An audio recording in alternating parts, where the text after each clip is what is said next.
ये आकाशवाणी है। प्रस्तुत है कार्यक्रम सुर्खियों में। इसके अंतर्गत सुनिए महाराष्ट्र के राजनीतिक घटनाक्रम पर चर्चा।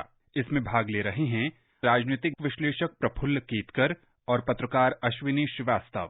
महाराष्ट्र में राजनीतिक उथल-पुथल मची हुई है। शिवसेना के मंत्री एकनाथ शिंदे के समर्थन में उनकी पार्टी के विधायक, जिनकी संख्या अब लगभग 37 बताई जा रही है, उद्धव ठाकरे की महाविकास आघाड़ी सरकार से अलग होकर गुवाहाटी के एक होटल में है। एकनाथ शिंदे का कहना है कि वो और उनके समर्थन में आए हुए विधायक, साथ ही कुछ इंडिपेंडेंट विधायक भी असली शिवसेना है। प्रफुल्ल केतकर जी, आप हमारे श्रोताओं को सबसे पहले ये बताएं कि एकनाथ शिंदे के अलग होने से महाराष्ट्र में कैसे एक राजनीतिक संकट पैदा हो गया है।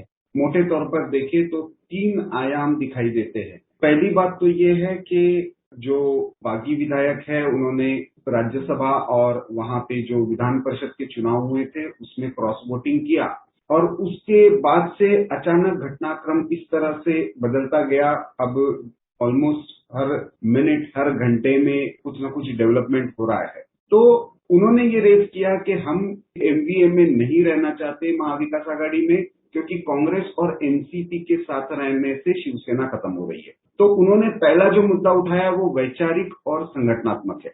दूसरा उन्होंने कहा कि हमारे काम नहीं हो रहे इस सरकार में, केवल एनसीपी के जो मंत्री है उन्हीं के काम हो रहे हैं। ये दूसरा उन्होंने मुद्दा उठाया। तीसरा उन्होंने जो उठाया उद्धव ठाकरे की एक्सेसिबिलिटी। ये तीनों मुद्दे बहुत महत्वपूर्ण हैं।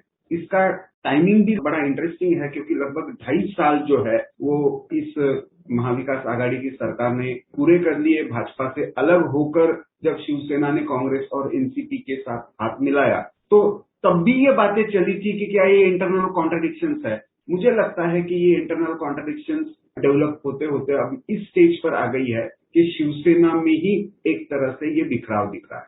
केतकर जी, तो क्या ये माना जाए कि अब महाराष्ट्र की सरकार जो उद्धव ठाकरे के नेतृत्व में चल रही थी उसका गिरना लगभग तय है? नहीं, देखिए, ये तो अभी पॉलिटिकल पोस्चरिंग चल रहा है। इसका जो सही में आधार बनेगा वो विधानसभा के पटल पर बनेगा।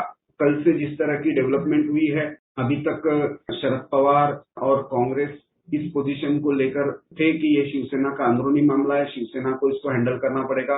कल जब शरद पवार ने कह दिया कि नहीं, किसी भी हाल में इस सरकार को हम बचाएंगे, मुझे लगता है कि तब से ये कवायद में आ गई है, क्योंकि वहां पे विधानसभा में अभी कोई अध्यक्ष नहीं है। डिप्टी स्पीकर है जिनके पास एक्टिंग चार्ज है, जो एनसीपी से है, और उनको उद्धव ठाकरे के खेमे ने 2 तरह के आवेदन दिए थे। एक, उन्होंने विधानसभा के नेता के रूप में एकनाथ शिंदे के जगह पर दूसरे व्यक्ति को नियुक्त करने के संबंध में पत्र दिया था, जो उन्होंने स्वीकृत कर लिया है आज।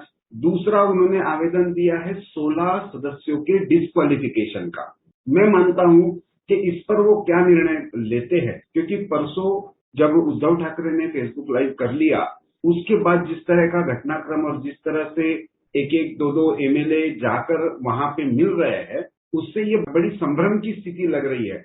शिवसेना अभी तक कह रही थी नहीं, एकनाथ शिंदे हमारे ही है, वो वापस लौट कर आएंगे, सारे लोगों को हम मना लेंगे। अब ये अचानक 16 लोगों को ही डिस्क्वालिफिकेशन का क्यों? फिर बाकी लोगों को क्यों नहीं? बाकी लोगों के जो सिग्नेचर का पत्र है उसका वेरिफिकेशन का क्या?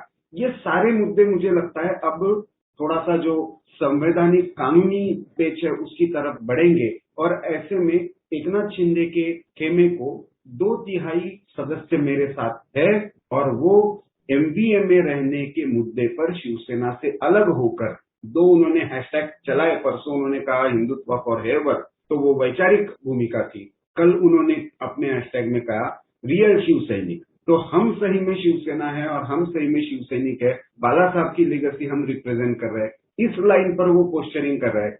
आज संजय राउत की तरफ से भी जैसे बयान आया, मुझे लगता है अब ये कुछ हद तक, क्योंकि आज उद्धव ठाकरे अलग अलग जिला प्रमुखों के साथ भी बैठक कर रहे हैं, तो ऐसे में ये लड़ाई एक तरफ शिवसेना की संगठनात्मक स्तर पर जमीन पर चलेगी और दूसरी तरफ ये विधानसभा और कानूनी पक्ष के तौर पर भी चलेगी।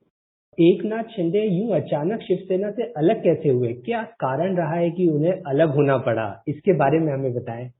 देखिए, जब मैंडेट 2019 के चुनाव के बाद मिला था, वैसे तो 2014 में भी अलग अलग चुनाव लड़के देखा था, उस समय शिवसेना को 61 सीटें जरूर आई थी, लेकिन उनको अल्टीमेटली भाजपा के साथ मिलकर ही सरकार बनानी पड़ी थी। 2019 में चुनाव साथ में लड़े थे और प्रधानमंत्री मोदी और उस समय महाराष्ट्र के मुख्यमंत्री देवेंद्र फडणवीस इनका चेहरा सामने रखते हुए लड़े थे। बाद में जब ये बदलाव हुआ, क्योंकि उस समय भी एक तरह से शिवसेना के मंत्रियों की यह भूमिका रहती थी कि हम कभी भी अलग हो सकते हैं, हम इस्तीफा जेब में लेकर घूम रहे हैं, तो उस स्थिति में वो बहुत खुश थे ऐसा नहीं, लेकिन वहां से निकलने का जो प्रमुख कारण था कि हमें सत्ता में भागीदारी मिले, हमको निर्णय प्रक्रिया की स्वतंत्रता हो, इस भूमिका को लेकर वो अलग हुए थे।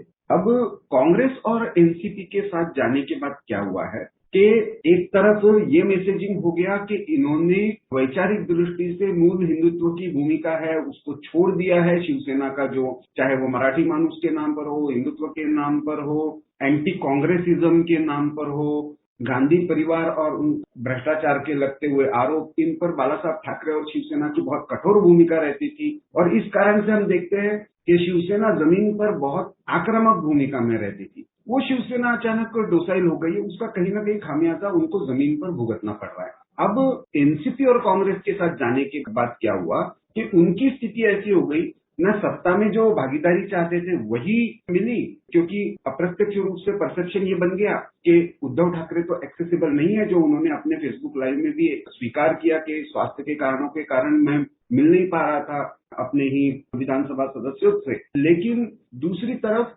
एनसीपी के सारे काम हो रहे हैं, एनसीपी के मंत्री पावरफुल पोजीशंस में हैं, अजित पवार और शरद पवार सही मायने में सरकार चला रहे, ये एक परसेप्शन जमीन पर भी बन गया और शायद उनके काम में भी उनको ये अनुभव आया होगा। तो मैं मानता हूं ये कुछ समय से बिल्टअप हो रहा था। राज्यसभा का चुनाव और विधान परिषद में अतिरिक्त उम्मीदवार खड़ा करके भाजपा ने उसको जितवाना और शिवसेना और कांग्रेस की तरफ से क्रॉस वोटिंग होना, उससे मुझे लगता है कि इनको ये बल मिल गया कि अब कुछ सदस्यों को लेकर हम इस भूमिका पर एक कम्युनिकेट कर सकते हैं, भूमिका ले सकते हैं कि ये जो शिवसेना ने किया है ये सुसाइडल है। आने वाले समय में मैं उसको और भी एक एंगल से देखता हूं कि ठाणे, डोंबिवली और मुंबई ये एक बहुत बड़ा एरिया है जहां पे शिवसेना की पकड़ रही। एकनाथ शिंदे का भी यहाँ पे ग्राउंड पर एक अच्छी पकड़ रही। आने वाले समय में मुंबई म्युनिसिपल कॉर्पोरेशन के इलेक्शन भी है, वहां पे क्या एनसीपी कांग्रेस के साथ जाकर शिवसेना लड़ सकती है? ग्राउंड पर जाते हुए इनको क्या फीडबैक मिला वहां के शिवसेना के कार्यकर्ताओं से? मुझे लगता है ये भी कहीं ना कहीं उनके मन में कहीं ना कहीं ये प्रश्न होगा और इस कारण से मुझे लगता है कि शिवसेना के जो विधायक है उन्होंने ये कठोर भूमिका ली है कि हम एनसीपी और कांग्रेस के साथ रहते हुए ये सरकार में रहना शिवसेना के लिए ठीक नहीं। क्या उद्धव ठाकरे अपनी पार्टी के अंदर पनप रहे इस विद्रोह या बगावत के स्वर को पहचानने में नाकामयाब रहे केतकर जी?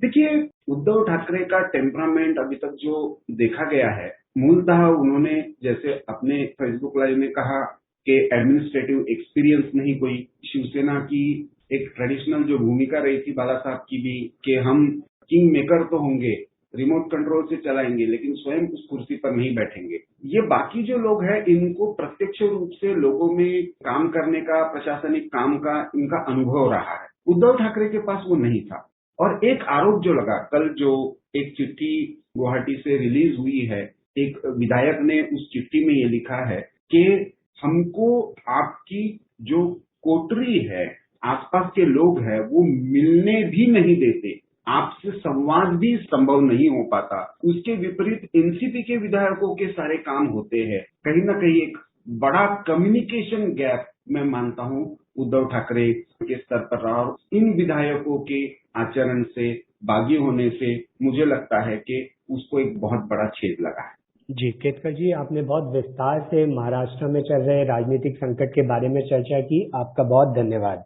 धन्यवाद। अभी आप सुन रहे थे महाराष्ट्र के राजनीतिक घटनाक्रम पर चर्चा। इसमें भाग ले रहे थे राजनीतिक विश्लेषक प्रफुल्ल केतकर और पत्रकार अश्विनी श्रीवास्तव। ये कार्यक्रम आकाशवाणी के समाचार सेवा प्रभाग द्वारा प्रस्तुत किया गया। इसे आप हमारे mobile app news on AIR और YouTube channel news on AIR official पर भी सुन सकते हैं। इस कार्यक्रम के संबंध में अपनी प्रतिक्रिया आप हमें ईमेल कर सकते हैं। पता है airnsdtalks@gmail.com। ये कार्यक्रम फिर से सुनने के लिए लॉग ऑन करें हमारी वेबसाइट newsonair.nic.in।